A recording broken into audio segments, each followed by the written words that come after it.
लेकिन डॉक्टर इकबाल ने कहा कुव्वते इश्क से हर पस्त को बाला कर दे, दहर में इसमें मोहम्मद से उजाला कर दे। यकीनन जमाना मिटाने की बात करे, लेकिन हम नबी की सुन्नत पे अमल करते हुए इस चरागे मोहब्बत को जलाने की कोशिश करेंगे। यकीनन ये आज का अजीमुशान जलसा जिसमें हम और आप बैठे हुए हैं, ये वो अजीमुशान जलसा है जहाँ पे जश्न दस्तारे हिफ्जुल कुरान भी है। आज हम और आप जिस समाज में जीवित और जिंदा हैं, आज समाज में इज्जत सबको चाहिए, वकार सबको चाहिए। ये और बात है, हमें लोग क्या कह रहे हैं हमें इससे फर्क नहीं पड़ता। हो सकता है हमने जो काम किया वो सेवा के लिए किया है, लेकिन लोग हमारी ये पहचान बताते हैं। लेकिन मैं आपको याद दिलाना चाहूंगा, वो हमारी पहचान नहीं है, जो जमाना हमारी पहचान दिला रहा है। जब भारत 1947 में आजाद हुआ और भारत के मंत्रालय का गठन हुआ, तो उस वक्त भारत का सबसे पढ़ा लिखा व्यक्ति तलाशा गया जिसे भारत का शिक्षा मंत्री बनाया जाए। मैं उनके अकीदे की बात नहीं करता, तो उस वक्त भारत को कोई और चेहरा नहीं मिला था, वो भारत के मौलाना अबुल कलाम आजाद मिले थे। याद रखिएगा, आज भी जब जब बारी आती है तो हम हर लम्हा तैयार रहते हैं मुल्क की सेवा के लिए, वतन की सेवा के लिए। कोई वीर अब्दुल हमीद की शक्ल में, कोई APJ अबुल कलाम की शक्ल में, कोई सूफिया कुरैशी की शक्ल में। ये सारी बातें हैं भारत की आजादी में जो हिस्सा अल्लामा फजले हक खैराबादी ने लिया, अंग्रेजों के खिलाफ सबसे पहले जिहाद का फतवा जिसने दिया था वो इसी भारत के रहने वाले अल्लामा फजले हक खैराबादी थे। जाहिर सी बात है, पटना की सरजमी पर जिसने भारत की आजादी की लड़ाई की शुरुआत करने के लिए सदाकत आश्रम बनाकर गांधी जी को जिसने दिया, वो कोई और नहीं, वो मौलाना मजहरुल हक साहब थे।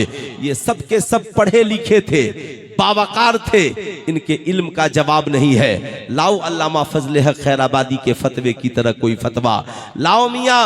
याद रखिएगा, आज मैं आपको बताना चाहूंगा, लेकिन इस दौर में जो हमारी तालीमी ज़बूहाली है, कोई हमें ठेला वाला कह रहा है, कोई हमें पंचर बनाने वाला कहता है, न जाने लोग हमें क्या क्या कहते हैं। ऐ मेरी कौम के नौजवानों, ये हमारे लिए चैलेंज है, हमें वही करना है जो हालात हमसे मुतालबा कर रहा है। ये दौर तीरों तलवार का नहीं है, ये दौर बम बारूद का नहीं है, ये दौर लश्करे जर्रार का नहीं है, ये दौर पढ़े लिखे हुसैनी नौजवानों का है। ये दौर पावर ऑफ एजुकेशन का है। वही कौम तरक्की करेगी जो कौम पढ़ी लिखी होगी।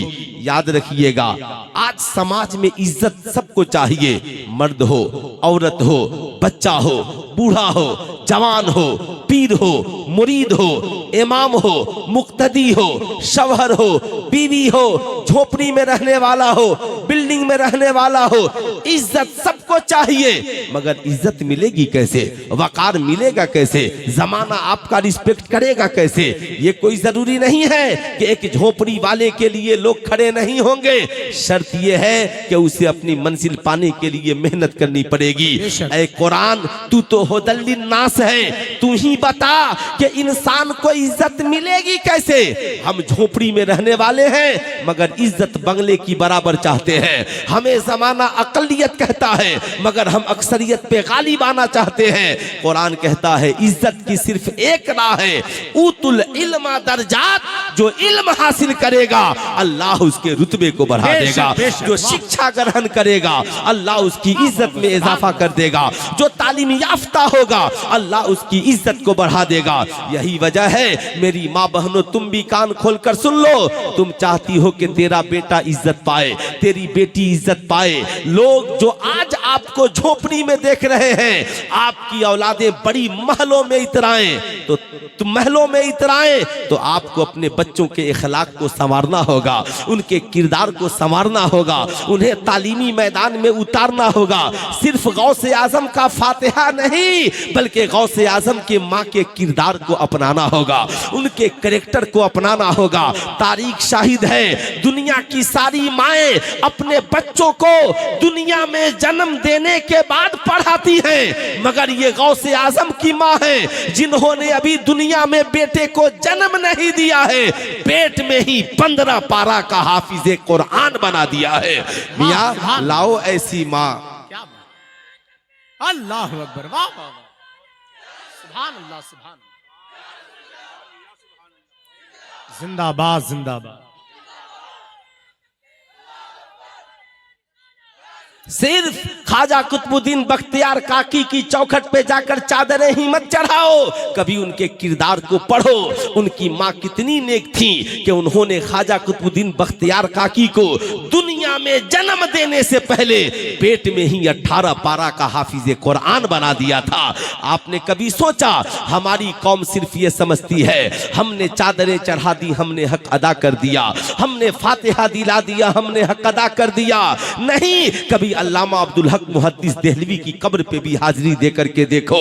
याद रखना, ये दिल्ली एक किताब है, दिल्ली था जिसका नाम। इस दिल्ली की सरजमी पर 200 खानकाहें थी, हर खानकाह से कुरान और हदीस की तालीम आम किया जाता था। आपको पता भी है हम तालीम याफ्ता कौम है, मगर आज हमारी कौम ने तालीम के दामन को छोड़ दिया।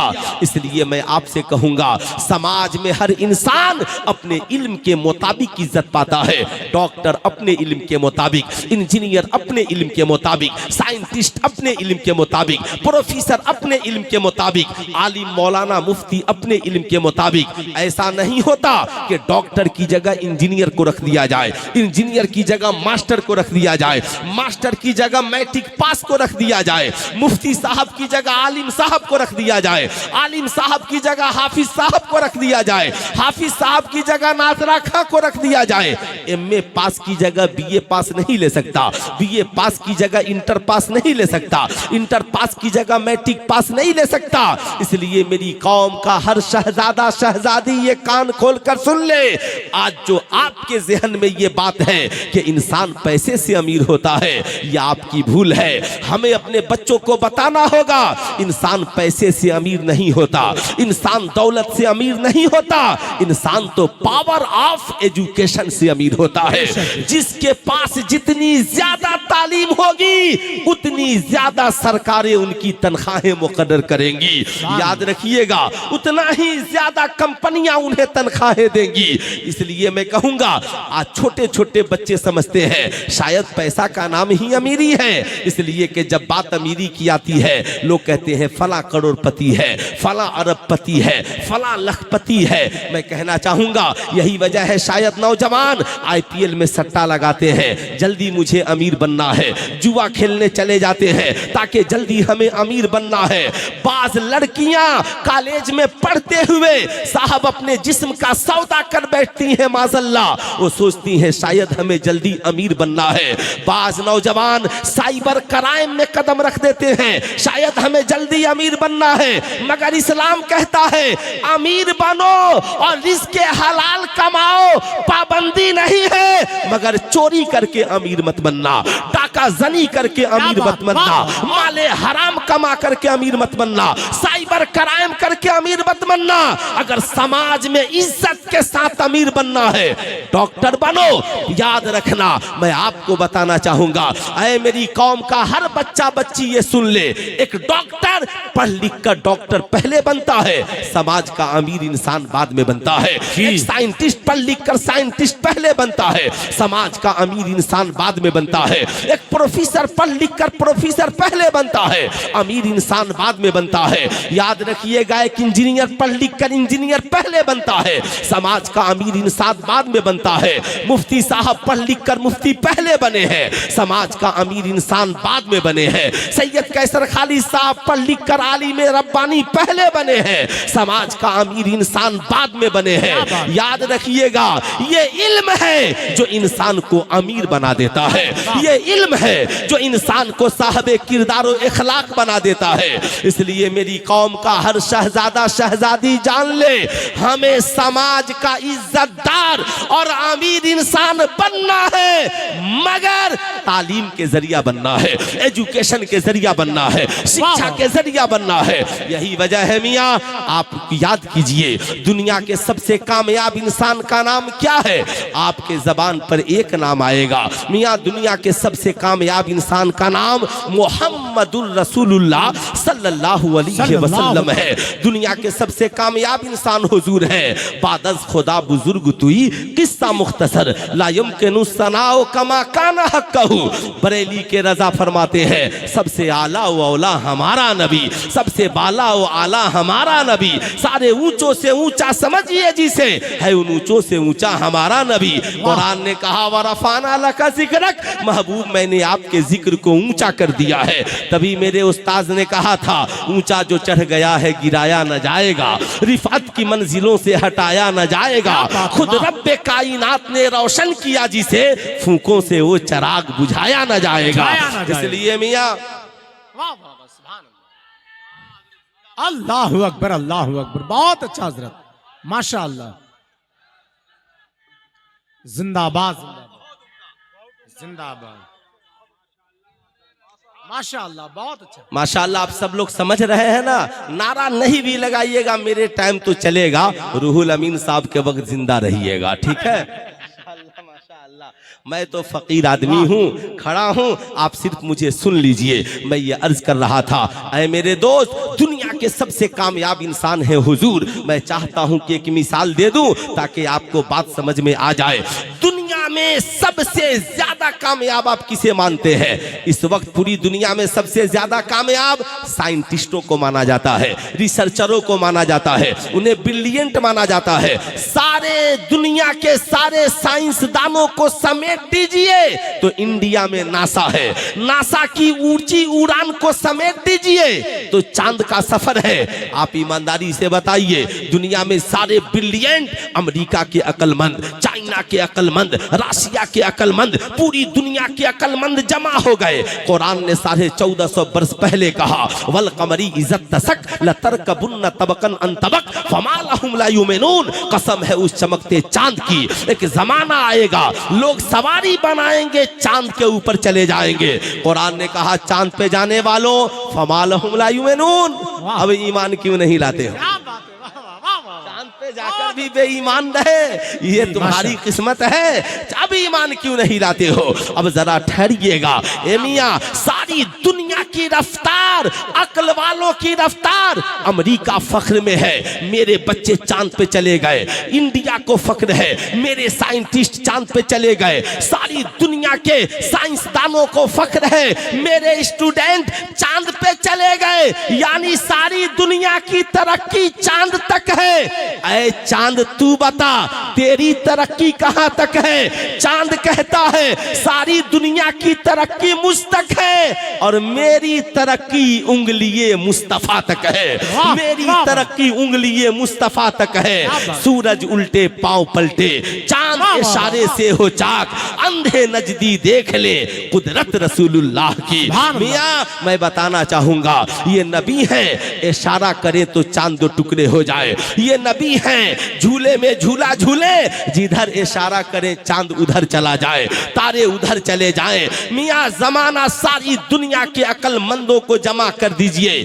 गया हुआ वक्त कोई वापस नहीं बुला सकता, मगर ये नबी है, इशारा करे तो हजरत अली के लिए गया हुआ वक्त असर सूरज की शक्ल में वापस आ जाए। मियां, याद रखिएगा वो नबी। मियां, इसलिए मैं कहता हूं, ऐ मेरी कौम के शहजादे और शहजादियों, दूसरों को आइडियल क्यों बनाते हो? हमारी रहबरी के लिए हमारा पैगंबर काफी है, हमारी रहनुमाई के लिए हमारे मुस्तफा काफी है। बताओ, दुनिया में अगर हुस्न की वजह से प्यार है तो नबी से ज्यादा हसीन कौन है? अगर इल्म की वजह वजह से प्यार है तो नबी से ज्यादा इल्म वाला कौन है? अगर ऊंची उड़ान की वजह से प्यार है तो बताओ मक्का से ला मक्का का सफर करता कौन है? बताओ ईमानदारी से अगर इखलाक की वजह से प्यार है तो आमिना के लाल से ज्यादा साहब इखलाक कौन है? यही वजह से है मैं कहता हूं 23 साल की थोड़ी सी मुद्दत में जिस जात ने पूरी दुनिया में इस्लाम को फैला दिया उसे आमिना का लाल कहा जाता है। जिसके किरदार ने ताजिरों को मुतासिर किया, जिसके इखलाक से साहब बड़े बड़े ताजिर साहब ईमान हुए, जिनके इखलाक ने बादशाहों को सरनिगू होने पे मजबूर किया, जिनकी इल्मी लियाकत ने जमाने के सामने कहा तेरे सामने यूं दबे लचे फसहा अरब के बड़े बड़े, कोई बोले मुंह में ज़बान नहीं बल्कि जिस्म में जान नहीं।